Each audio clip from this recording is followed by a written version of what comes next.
Being a dad isn't always easy, but it's the best thing I ever did. I'm constantly improving myself to be the best dad I can be through fitness, nutrition, mindset, and lifestyle. As fathers, we pass on many things to our children, such as our mindset, our habits, our attitude, and what we've learned along the way. Each of these will shape who our children are and who they will become. The Warrior Dad's mission is to help you become the healthiest version of yourself, to hone your edge, and to live with purpose. My name is Jim Burde, and this is the Warrior Dads Podcast. Hey guys, thanks for tuning in to another episode of the Warrior Dads Podcast. Today I have Danny Burde with me from Iron Crew Athletics. It's ironcrewathletics.com. He's on Instagram's Iron Crew Athletics. And right now he currently works at NC Fit, located in Redwood, California. He is a CrossFit coach there. Danny fell in love with fitness in 1996 when he needed to gain weight for his high school football team. Danny double majored in psychology and kinesiology with an emphasis on teaching while attending San Jose State University. Danny enlisted in the police academy in 2006, where he was introduced to CrossFit by one of his instructors. He felt the positive effects immediately and has been following CrossFit workouts ever since. Danny still enjoys all styles of fitness and still implements variety in his exercise routines. Danny, thanks so much for hopping on and joining me today. Hey, thanks for having me on, Jim. Yeah, man, absolutely. Love what you're doing online. Yeah, I appreciate that, man. And I love the podcast too, because you have a podcast as well, right? I do. It's called the Iron Crew Podcast. It's on all platforms. Awesome. And people can find that at ironcrewathletics.com, right? There's a tab for that there. That's right, under podcast. Awesome.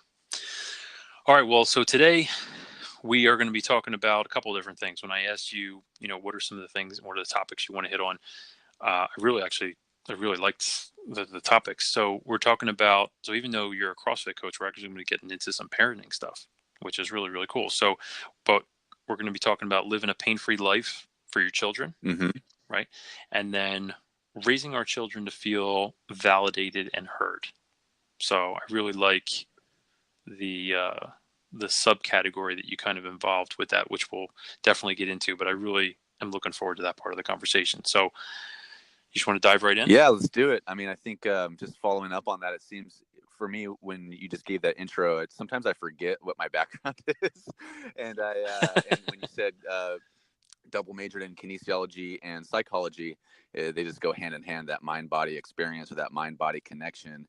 And when you asked me what you wanted to talk about, those things just so happen to be part psychology, part kinesiology. So yeah, let's do it. Yeah, it's funny how it just blends together like that. So what did I not touch in that maybe you want people to know about your background? So I mean, you're currently a CrossFit coach. I mean, maybe let's just talk about that real quick. You're a CrossFit coach right now, but then you enlisted in the police academy in 2006. So that's a big difference, big jump, right? I mean, both have to be relatively physically fit, or at least should be relatively physically fit. So just talk a little bit about that.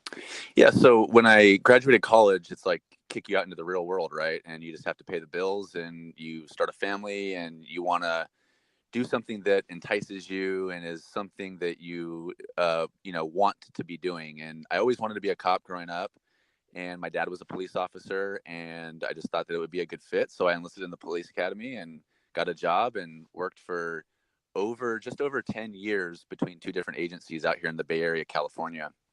And wow. During that time, during the police academy is when I found CrossFit, and I was always athletic growing up. I played football all throughout college and excelled in that up until the point where I got to the D1 level, which is when people are starting to bench press like over 500 pounds and run 4.240s and stuff like that.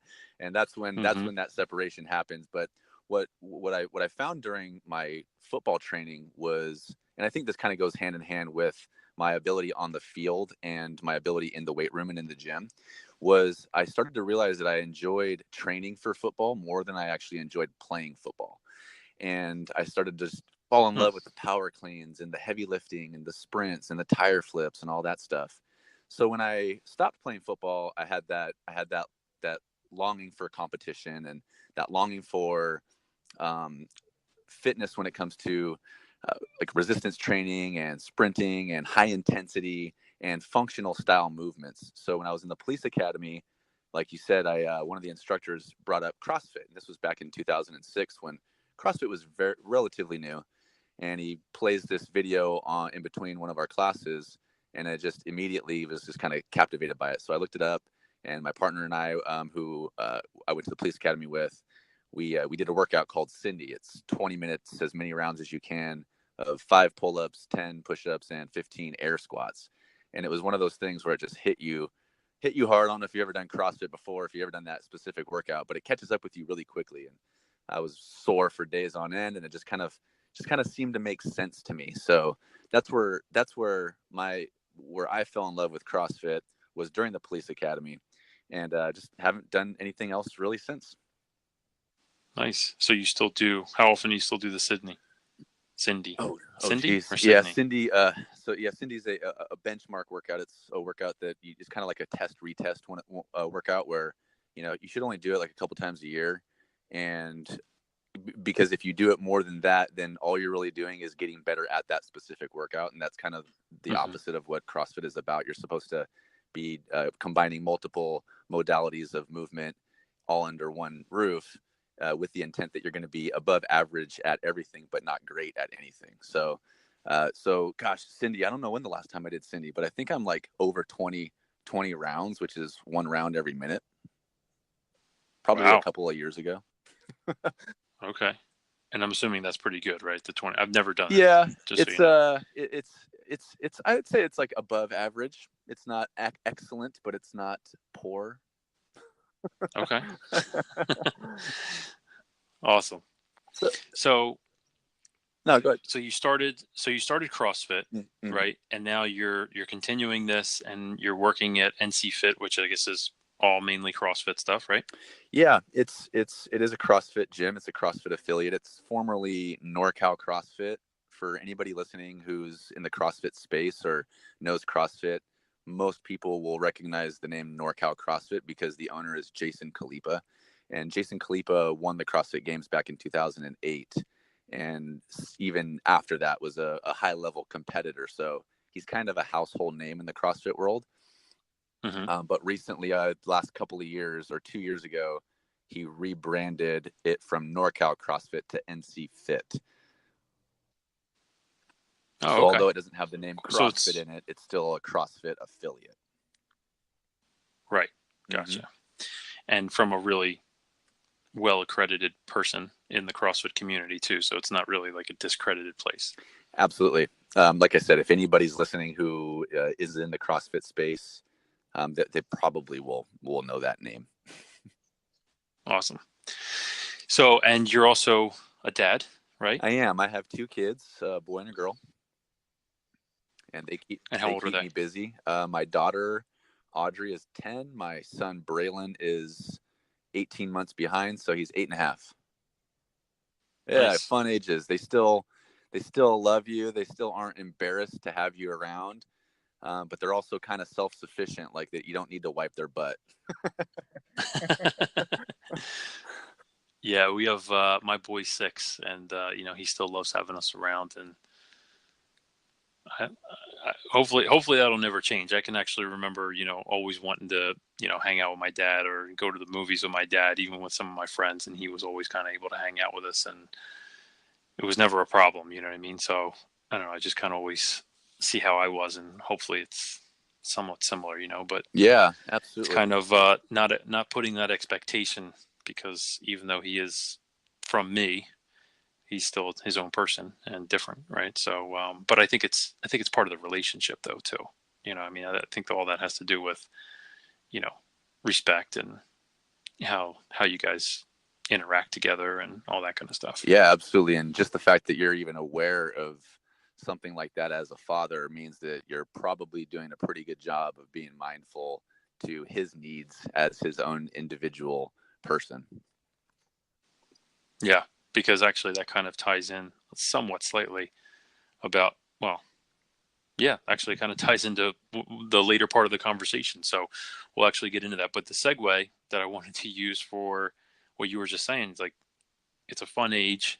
They keep you busy and they keep you on your toes. So part of what we're going to talk about today is living a pain-free life for your children. Mm-hmm. And one of the biggest benefits of being pain-free, of course, is being able to keep up with your children, right? I mean, that's just, I mean, and the plus of not having to experience pain every single day, because who the hell wants that? Right. But living a pain-free life for your children so you can actually keep up with them and do the things you want to do. So talk to me a little bit about that and what you're seeing, um, you know, on the West Coast, you know, because you talk about fitness and we talk about different fads, or, you know, like, you know, if we get into nutrition, we start talking about organic, and people say, well, you know, that hasn't really hit here too well, because I'm on the East Coast, you're on the West Coast. And, you know, I remember, you know, last time I've been in California was quite some time ago, but, you know, you go out to the West Coast, and I feel like when I was in San Diego, and it's just so easy to get good food out there, like high quality food. You could just get it at a bar. If you want like an organic chicken sandwich, you could just get it at any random bar up and down the boardwalk. What's it like with the fitness out there? What are you seeing right now as far as, you know, the people being in pain and not living this pain-free life? Gosh, that's a good question. I think that my observation is that it's going away from like really heavy lifting, because oftentimes that just goes with achy muscles, achy joints, and it's kind of gravitating more towards Orange Theory style workouts. Do you have Orange Theory out there? We do, Yeah, yeah. so it's kind of going towards that. There's some financial benefits to the company in that regard, right? Because you've got one instructor for like 50 people or whatever. So that's just an easy numbers game. But also what that does is it keeps the exercise, it does two things. One, it keeps the exercise relatively high intensity, because you're able to move fast and you're able to get a good sweat on for a long period of time. And then what it also does is it kind of dumbs down, for lack of a better term, it dumbs down the movements. You're not dealing with snatches or anything overhead heavy. You're not deadlifting heavy weight off of the ground, and people are able to, you know, shed weight, get a good workout in, and also keep the intensity high. So So you're saying it's decreasing the complexity of the movements, but when you're saying intensity, at least when I hear the word intensity, I think of tension, right? And that's, you know, kind of like when I have studied any of the strength coaches, or, you know, like Charles Poliquin, or you know, Paul Chek, and they talk about intensity, and you look at program design and things like that. I mean, a heavy deadlift or a heavy snatch would be a high intensity exercise. absolutely. And so when we're talking about intensity now, or like high intensity interval training, I think it's probably more, I don't know if it's like politically correct to say high density or high volume, basically. yeah, I guess when I say high intensity is moving fast.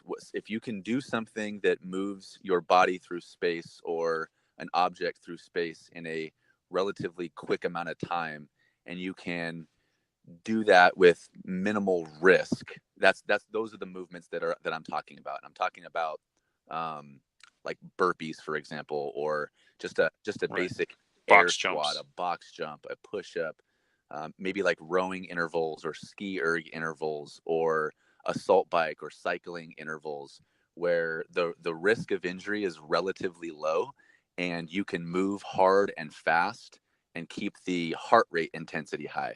So although the muscle Gotcha. tension isn't necessarily high, you're amplifying your heart rate, you're getting a good sweat on, and you're minimizing that risk of injury. Gotcha. And I think, Okay. and just to kind of follow up on that, man, I think because of that, at least out here, because there's such a negative connotation surrounding heavy lifting, and I don't know if it's because of poor form or lack of mobility, which is what we're probably going to talk about here in a minute. But I think a lot of people they have a trouble getting into certain positions, so their form breaks down a little bit earlier before the weight even gets heavy. So in order to minimize that risk of injury, just eliminate the weights overall. Right. And I mean, you know, you're talking about it happening early, even with lighter weights. You know, you got to think they're learning the reps the wrong way because of their lack of mobility or instability, or whatever the, you know, whatever the reasoning is behind it. So they're doing the reps, but they're doing them incorrectly. So no wonder they're getting hurt when they start increasing the weight, because their form isn't good, because they just can't even get into that position. What Right? Something like an overhead squat. If you got like a shoulder, or if you got a decreased first rib angle, or your posture isn't very good, and then there's like, oh, well, my shoulders are hurting because you're trying to do an overhead squat too early without working on mobility or thoracic extension, etc. And it's like, well, Yeah, no shit, Yeah, dude. right. Right? But the reps that they were getting in were bad. So perfect practice makes perfect, not just practice, right? Because you could practice the wrong way and get good, really good at something, doing it the wrong way. So how much of that are you seeing, especially being in a CrossFit gym? Tons of it. Tons of modifications need to be done on a daily basis at a CrossFit gym. And if they're not being done, then chances are the coach isn't being very observant or being very strong when it comes to recognizing these movement flaws. So, and that's And then people get and hurt. people get hurt, and that's one of the things, which is what drew me to the mobility side so heavily.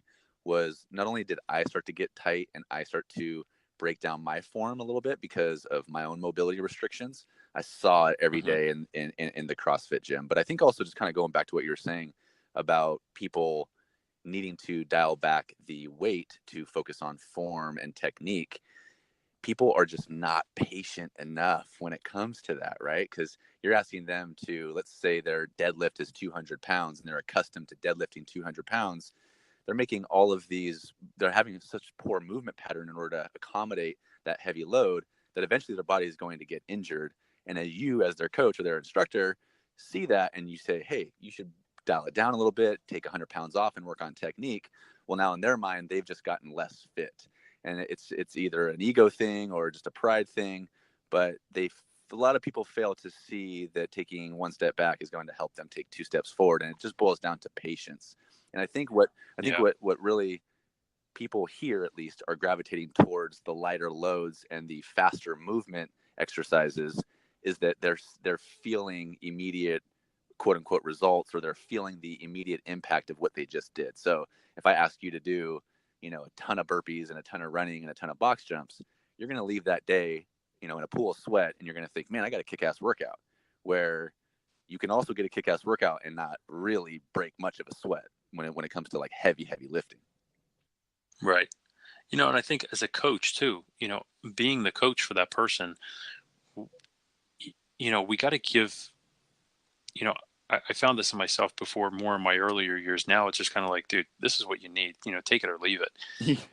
But and not to be a dick, but it's just kind of like at the same time, it's like you gotta do what feels right, because at the end of the day, I got to be able to sleep, right, and know that I'm actually doing something right for the client, whether they see it or not. But if they're not seeing it, then I'm probably not explaining it the right way. So I have to take ownership of that part.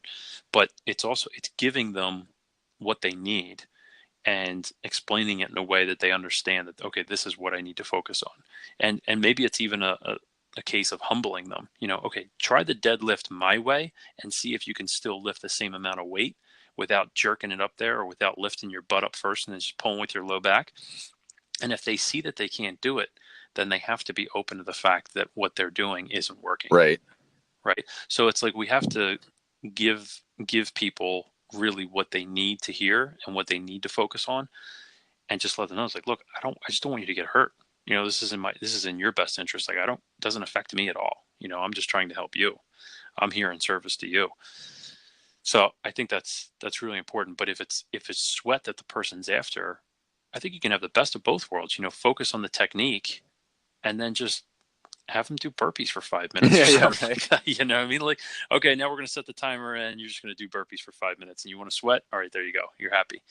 And, and then they'll feel like they got a really good workout in. But I think there's a time and a place for heavy lifting too, as long as it's being done the right way, because especially as we start to get older, 45, 50 years old, things like that, we need that tension and that intensity through the body, um, of being put on the muscles, the tissues, the ligaments, and all that kind of stuff, to maintain muscle mass and increase our anabolic hormones and things like that. So, um, but if people get out of that too early, then they're never going to get back into it. And I think there's only so much you can do as far as muscle growth when you have like really really low tension, depending on what the goals are, of Oh course. man, you made so many great points there. Like the first one that I heard was that that the strength that we're going away from the heavy lifting, and that is, as we age, that's like the most important thing that we need.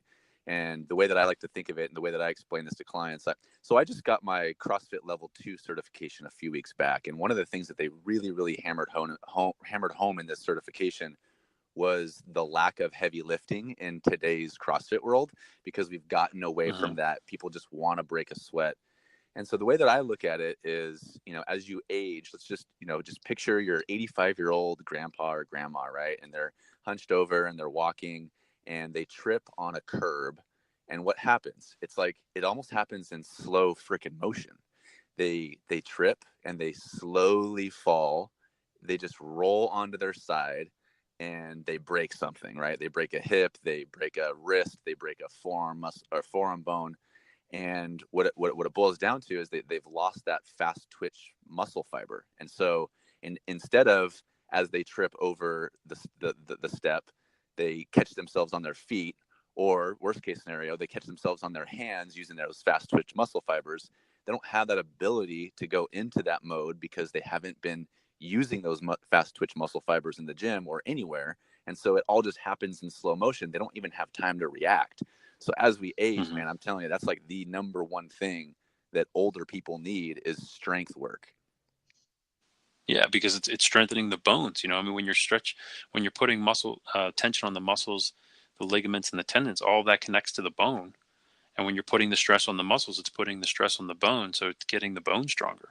Yeah, for sure, for sure. I mean, just keeping it really, really simple like that. I mean, just you want to get your bone stronger. It's not about drinking milk. Like lift some heavy stuff, but with good form, right? I mean, you can't just jump right into a 5 RM deadlift. Um, but you start off with 10 reps and work on your form, and then build up to 12 reps, and then I actually like to start in that 8 to 12 repetition range. And I hate to say 10 reps because I think I'm going to do a podcast on this called the 10 rep rut, because I feel like so many people get into that 10 rep rut. Like, okay, I'm just going to stop at 10 reps. And I've actually done this with my clients before. We're like, no, you're going to keep going. Like, you said 10 reps. Like, I know. Yeah, Just do keep two going. more. Yeah, because I want them to mentally break themselves out of that 10 rep rut, Right. right? Because I feel like I've seen other people check out once they hit the 10 reps. I'm like, I know you can do more. Like, no, it was pretty tough. Okay. So I put like 5 more pounds on each side of the Mm-hmm. bar, and then I have them do it again. Like, do as many reps as you can. Because some of them will say, like, well, how many reps are we going to do? I want to see how it feels. Just let's push yourself. Let's challenge yourself. Because I really push the mental aspect when we're working out. I say, like, all right, first 3 quarters of the workout, it's all physical. Last quarter's mental, Mm-hmm. right? And let's see what you got. And nobody likes to be, called, a what? Not that I call my clients a wuss, but like nobody wants to be called a wuss. Nobody wants to say like, oh, I can't do this or I can't do that, right? Or at least be told that they can't do it. Yeah, they don't. So I have them mentally push themselves, and I see what they're able to do, and they'll get like 15. Right. And I just added 10 more pounds to the Mm-hmm. bar. Mm-hmm. I'm like, you're telling me you can only do 10 reps the last time? And then they see it. And I'm just like, you just proved to me and yourself that you were able to do more than 10 reps last time. Right. Like, you probably could have gotten to 17. I said, and also the argument could be made that like, you're actually more tired than you are now because this is your 5th set and you just banged out 15 reps when last time you told me 10. So it's like, I'm just like sick of hearing the bullshit. Totally. Like, Yeah. Yeah.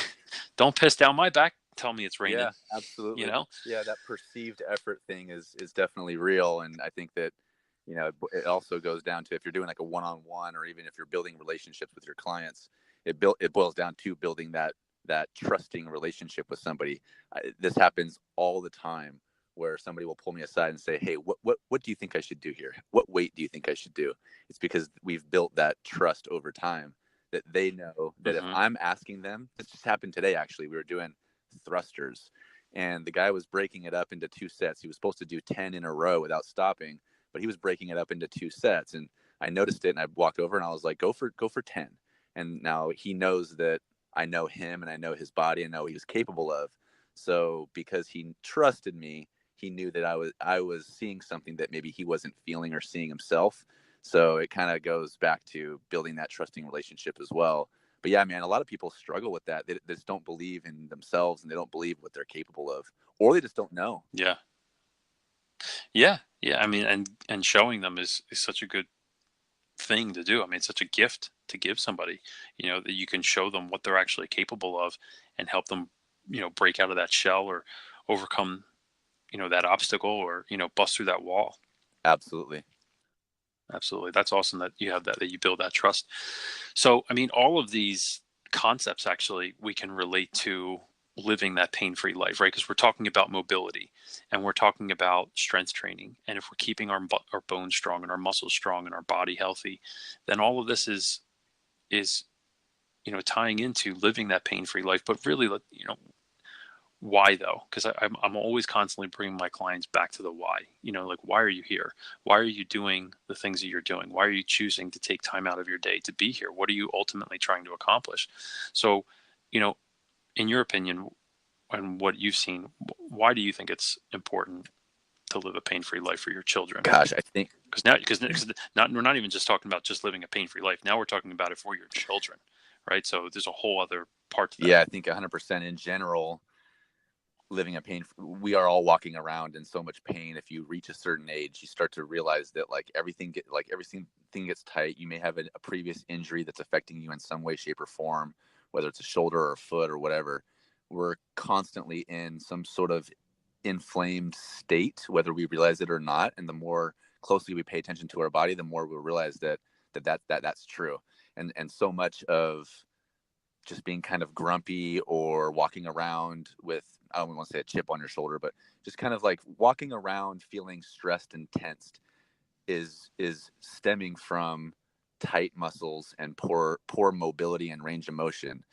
And the way that it translates into being a good father is parlayed into that. So if you're walking around because you're sitting at a desk all day, or your hips are tight, or your low back is killing you, you're not going to be as happy. You're not going to project as positive of an image for your kids if you're constantly in this chronic state of pain.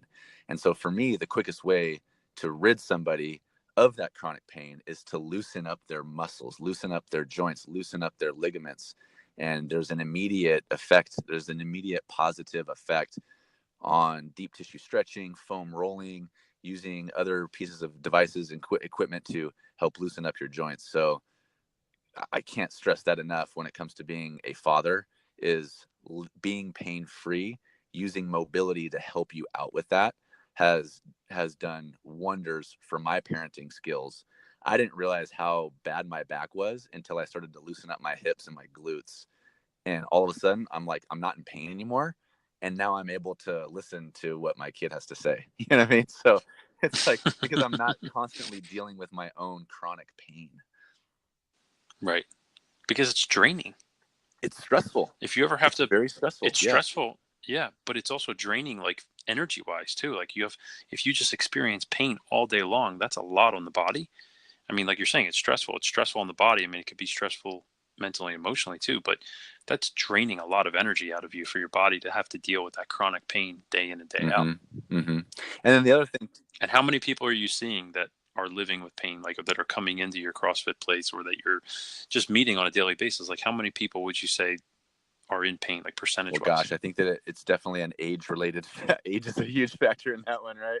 Because I have like 20-year-olds, who come in, and I'm like telling them about I'm only 36, but like, I refer to myself as an old man often in kind of a joking way. But sometimes I do feel old. Like if I go for a run, my plantar fasciitis acts up, man. It didn't used to do that 10 years ago, So, so the young people, when I say young, like usually it's 28 to 30 and under, they tend to not have the same inflammation and same tight joints that causes that chronic pain. But almost always somebody who's in their 30s or more is dealing with some sort of chronic pain. And the ones who are not either come from a yoga background or a Pilates background or some sort of maybe even a gymnastics background when it comes to being stretching a lot or hypermobile. But other than that, I'd say most people, like 80% or more, come into the gym with some sort of chronic pain. Wow. And I would say that's young. 30s is so young, man. I'm only 1 year behind you. And that is just too young, in my opinion, to start experiencing pain, especially when you can do things like you're saying with stretching and mobility. Like, I love stretching. Like, some people are like, oh, I hate stretching. It takes forever. Well, one of the reasons that it's kind of like a double-edged sword at that point, because I'll dig a little bit deeper. I'll say, well, what were you doing? How long, what stretches were you doing? Well, I only wound up doing like 4 stretches or 6 stretches. I'm like, and it took you 45 minutes to do that? I'm like, well, yeah, because it felt so good. I'm like, wait, you just said you hate it, but it felt so Right. good. Like, Yeah. yeah, well, like I started holding it for like a minute on each side. I'm like, well, why do you think? Yeah. Like, Yeah. well, that means you need to do it, man. Yeah. So I think it's twofold. Although it does feel good, especially after, right, like a nice stretching session, it's painfully boring, to hold a stretch for a prolonged period of time to get any deep tissue alteration when it comes to like muscle change in the tissue. So in order to do that, you gotta be stretching in the same pose for 2 or more minutes for it to have some sort of a long lasting effect. And people just don't have the patience these days. It's insane. mm-hmm. And also, although it does feel better after, oftentimes it's kind of painful in the moment, right? Like if you're stretching out your hamstrings, for example, like, man, I can't tell you how many people just reach down to try to touch their toes and they give me this grimace, like, oh my God, my low back or my hamstrings are tight. So it Mm-hmm. does require patience and a little bit of mental fortitude in order to hold a stretch for a prolonged period of time. Yeah, definitely. I mean, and I always tell people stretching should be uncomfortable, but not necessarily painful. Right. It should definitely be uncomfortable. But I even tell people, like, why don't you just, I mean, I even do it myself. I'll use the foam roller. I'll just lay down on the floor right in front of the TV. If my wife and I are watching something, I'll just stretch and foam roll while I'm watching TV. So this way I'm actually doing something mindless and then doing something for my body all at the same time. Oh, that's great, dude. That's music to my ears when you said that. Like, we have a couch, but I don't think I've sat on the couch for 5 years, probably now. Since I turned 30 has been the last time I sat on my couch, because I'm the same boat. Like, I might as well be productive. And I can't tell you how many times I'm standing in line at like a grocery store or Starbucks or something, and I just, won't. Getting in a tree Yeah, pose. yeah, exactly. Like, yeah, I try not to make it awkward for other people, but I'm like constantly stretching like my shoulders or my low back or reaching down and touching my toes. Like, I'm just constantly in self-assessment mode, and people look at me like I'm crazy. But it's Now, are people standing behind you when you're pushing your butt back to go down and touch your yeah, toes? yeah, exactly, right. Yeah, I do. Sometimes I do get some awkward stares. People like think I'm like I got ADD or something, or they think that like something's like I got twitches, or like what's that Tourette syndrome where you can't really. Yeah. Tourette's, yeah. But it's also contagious. I'll tell you, it is contagious, because the more people that I'm around and they ask me like, "Hey, are you okay?" And I tell them what I'm doing. I'm just standing here having a conversation. I might as well be like doing something to help loosen up my shoulder. So it's contagious like a sneeze. Like, one person starts to stretch, and then next thing you know, the other person starts to stretch. And in our CrossFit setting, community is a huge part of it. And one thing that I love to hammer home is, after the workout, when you're nice and loose, do some deep tissue stretching, do some foam rolling, do some mashing out with a kettlebell or a barbell or something like that, and use that time to connect with another person. So it's one thing that I encourage a lot. And honestly, it's like it brings tears to my eyes after a class, and I look around the room and there's like 10 people hanging out stretching. I'm just like, yes, this is awesome. That is awesome. And you're right, it is contagious because, you're kind of leading by example. And, I tell this to my clients a lot, is that, you don't know the impact of something that either you do or you say or that they observe. You don't know that impact that it'll have on another person, Mm-hmm. right? And you may never know that impact. You can give someone even something as simple as a compliment. It's like, hey, I like your shoes today, or hey, I like that scarf you're wearing. Well, what if that scarf was given to the person by their grandmother, and it was like the only thing left that they have them. They just lost their grandmother like a year ago, and they have had a really, really hard time with her, whatever the situation is, and you're like, wow, I really like that scarf, and it just makes them feel so good. You know what I mean? And there's a story behind it, and you may never know that, right? Because you don't have time to talk to the person about it, or they just don't open up about it. But maybe it felt good, or you just have no idea. So that's so awesome that there's that type of connection within the community. Yeah, definitely. Yeah. So, so I want to move on to this next point that we're talking about here, and it's raising our children to feel validated and heard. And I'm going to say the subcategory that I left out in the beginning: not shutting our kids out if they have a thought or opinion that's different than our own. And you briefly told me that this is something that you didn't have to deal with as a child, luckily, but you've observed it quite a bit. So I just wanted to see if maybe you can give an example to that and just talk a little bit more into that. And why is that something that's, you know, why is that something you're passionate about? So, I think that a couple of things come to mind. We didn't talk about this off air, but I am divorced. And so there was a transition period after the divorce where I dated, and I kind of was, dating off and on and, whatever, for lack of a better term, exploring my options. Right. So Sure. and so when I started to notice, I didn't date a lot as a kid or in high school or even in college. I met my ex-wife when we were in college, so I didn't have as much dating experience back then. But what I started to realize— And how long were you oh, go married ahead. for?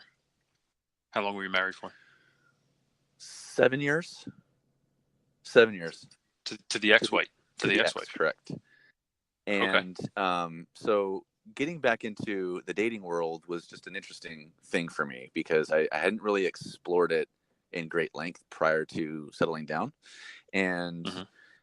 what I started to notice in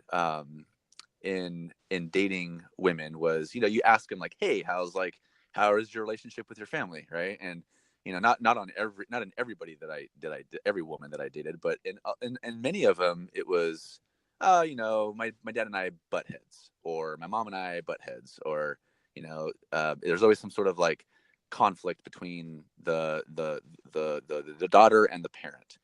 And what I started to realize was it wasn't necessarily that they butted heads. It was that they just their opinions differed so drastically, and the parent would never allow the person to speak their mind in a non-judgmental, open, freeing type of way. That it's not that they butted heads, it's just that they never felt like they had a voice. And if their voice didn't meet or match what their parent wanted to hear, then it didn't seem to matter to them. And Mm-hmm. so I started to realize this in parenting too, like picking up my kids from school and watching how like their friends' parents parent their other friends on like play dates and whatnot. And it just seemed to me that, and not all the time, but there's a common theme when it came to the kids wanting to express opinion and the parent kind of shutting that opinion down before it even got to an actual opinion. And now we're talking about like 7 and 8 year olds here, right? But Mm-hmm. there's a long lasting effect in that, and I think that it starts when they are first talking and when they first have voices. So that is where that observation came from. And just with my psychology background, I was just able to like kind of like process it and pinpoint it a little bit better than maybe some other people would or wouldn't. And it just come to my realization that, man, my daughter has a lot to say. And I want her, when she's older, I want her to be able to come to me if she has a problem, or if she's at a crossroads in life, or if there's something that is uncomfortable for her to tell me. I want her to feel as if she can come to me in a and me be non-judgmental and open about what she has to say. And so Yeah. as much as sometimes I disagree with where she's going with her opinion, and she's 10, man, but I'm telling you, she's like a 17-year-old. and so I my partner Shannon and I talk about this often. She goes, gosh, what did she say the other day? She goes, I'll be rooting for you. I'll be Yeah, rooting. and Good luck with all that. yeah, and I go and I just think to myself, like, she's going she needs to be guided in the right direction, and she needs to feel like she can come to me with her problems. So instead of telling her, stop right there, this is the way you should look at something, I just kind of challenge those things and make her think about it. So we were talking about something the other day, and it was definitely something that, like she was going down a road that just didn't seem to make sense to me. And I just was saying, okay, yeah, I understand that, but have you ever thought of it this way? And, she was like, oh, okay, yeah, that's a good point. And, her and I go back and forth. And again, she's only 10, man, but I'm telling you, she could beat me in an argument any day of the week. But plus she's she's a a woman. woman. Yeah. So where I'm really going with this is, instead of shutting your kids down, whether they're a boy or girl, whether, instead of shutting them down if their opinion doesn't match yours, just challenge them with something different and have an open dialogue and have an open discussion with them. That not only gets them thinking that, hey, maybe there's a different way to look at this, but it also allows them to talk freely and speak freely in front of you, so that when they are 16 and 17 and they have boy problems, or they are getting picked on at school, or they don't think that their boobs are big enough, they're going to feel a lot more comfortable with you, because you know that you're not going to just immediately shut them down. Yeah, that's such a great point. And I think that's actually, you're talking about this now, and I'm like, I even see it with my son. It's like, sometimes I have to encourage him to let me know what he's thinking.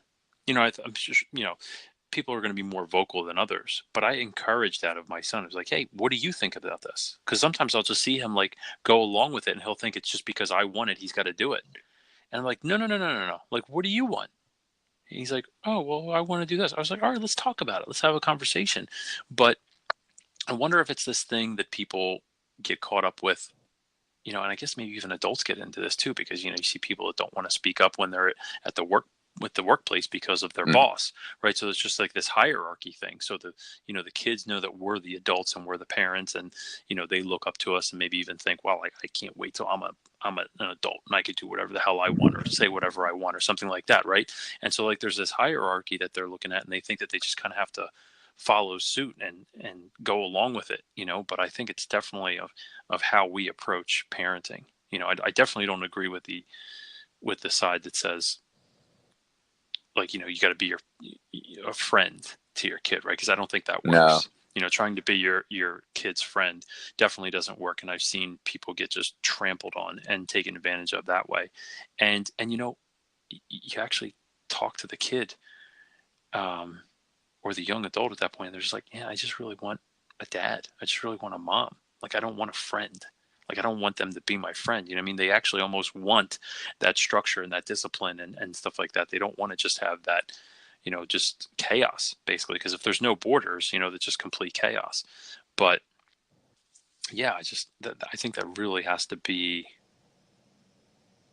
thought about and really considered by parents. But, I think that comes with self-awareness. You kind of mentioned it when I was saying it earlier, is just that, actually, I completely forget what I was saying now, but you're like, yeah, but if you have that awareness, then you're probably already doing a good job. Right. You had mentioned something about like your son. Yeah, I forget exactly what you were saying, but you were talking about your son in a way that, just the simple fact that we were having that conversation about your son, just you're obviously very in tune with your son. I mean, you even just mentioned it right now, that like you guys were doing something the other day, or maybe some time ago, and he was just kind of like going along with the program because he sounds like he thought that that's what you wanted.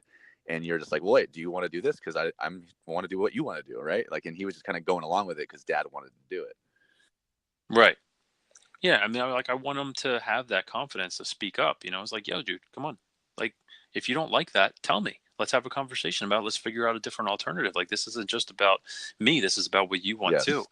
And that's just part of any healthy relationship. It's not just like, oh, it's just what I want to do. And then when I don't get my way, I just pout and mope and stomp my feet and all that kind of stuff. I mean, because that's going to teach them how to interact with other people too, and conflict resolution. And so I think that's a great point. Yeah. And do you have just the one son? I do. Yeah. So, and I have a son too, and I will tell you that my strategy is drastically different with my son than it is my daughter, right? Because the way that you're describing my son is almost exactly the way that my son is. He's a little bit more quiet. He's a little bit more, hey, I'll just go with the flow, where my daughter is just extremely verbal. She likes to process the world by verbalizing everything before she forms an opinion. My son is very introverted, and before he speaks, he tends to think about things a lot more deeply before he says anything. Where my daughter's the exact opposite. So, yeah, man, they're both fruits, just apples and oranges, you know. Mm-hmm. Yeah, you just kind of have to be, as parents, we just kind of have to be like, go with the flow. I mean, I only have the one to compare to, but like what you're saying, your parenting style has to shift and change a little bit. In that sense, you're kind of almost like, water, where you're taking different shapes and doing different things to kind of meet the needs and match the personalities of the kids. Yeah, absolutely. I think that's a great point, and I hope anybody listening takes that and just at least self reflects, right? If it doesn't resonate with you because you're not doing it, or you're doing, you're already pretty mindful, then that's great, But just doing that and leading by example is huge. Totally. Danny, I love this. All right, so as with every episode, we end with 10 questions inspired by James Lipton and Bernard Pivot. So I had already kind of went over the questions with you briefly. So let's just hop right in. Do it. So number one, who is your hero? My older brother, Rich. Nice. And I guess I'll just follow that up with, he was kind of more of a role model and father figure in my life than my dad was. And that's just a whole nother topic, but essentially, he was the one that just taught me the ins and outs of life, and all this self-awareness stuff that we just talked about on the podcast is all stuff that I learned from my older brother. And I owe a great ton of any and all success of my life to my older brother, Rich. Wow. That's awesome. That's beautiful, man. Number two, what excites you? Fitness. What turns you off? Negativity. What's your favorite sound? Ooh, barbells hitting the ground. Okay, check that. Bumper plates hitting the ground, because an empty barbell should never hit the ground. Noted. What is your least favorite sound? Ooh, this might sound odd because I used to be a cop, but sirens, emergency sirens blaring. Okay. What is your favorite quote or saying? Mike Tyson, everybody has a plan until they get punched in the mouth. In a couple words, what should a dad be? Patient, empathetic, and a role model. Nice. And in a couple words, what should a dad not be? Close-minded and unfit. I like that one. If you could try any other profession, what would it be? Gosh, I'd love to be an astronaut. That would be amazing. Nice. And finally, what would you like to be remembered for? Inspiring and helping others. Awesome. Well, Danny, once again, let's tell everybody where they can find you. It's ironcrew.com, right? Iron and then crew, CREW athletics.com. That's correct. And then if they want to find you on social media, it's just at Iron Crew Athletics on Instagram, Facebook too. That's it. Yeah. Iron Crew Athletics on Instagram, Iron Crew Athletics on Facebook. And you can, I've actually been really active on LinkedIn and have gotten a lot of positive feedback and stuff on that channel. And that's just my name, Danny Burde, DANNY, and last name is BURDE. BURDE, Burde. Okay. Awesome. And if anybody's in the Redwood City, California area, they can come over and check you out at NC Fit. Yes, sir. I will be there 5 a.m. That's actually, if anybody, for listeners, if you want to hear a good story about how Iron Crew Athletics got started, it stems from my 5 a.m. Iron Crew. 5 a.m. these people work out at. Nice. Getting after it at 5 a.m. Yeah, exactly. It takes a dedicated person to do that. Absolutely. My wife actually wakes up at 5 a.m. to go to a class at 5:45, and she's been doing really good with it. But Nice. yeah, she's been doing really good with it. So yeah, man, this is awesome. Thank you so much for hopping on. I really enjoyed today's episode. Yeah, absolutely. I really appreciate you having me on. Absolutely, man. Well, thanks again, and have a good one. All right. Thanks, Jim. All right, bye-bye. Hey guys, thanks for tuning into this episode of the Warrior Dads podcast. If you like this podcast and want to support it, please subscribe, leave comments, and share it with someone you think would benefit from listening as well. Thanks again, and keep on being a warrior dad.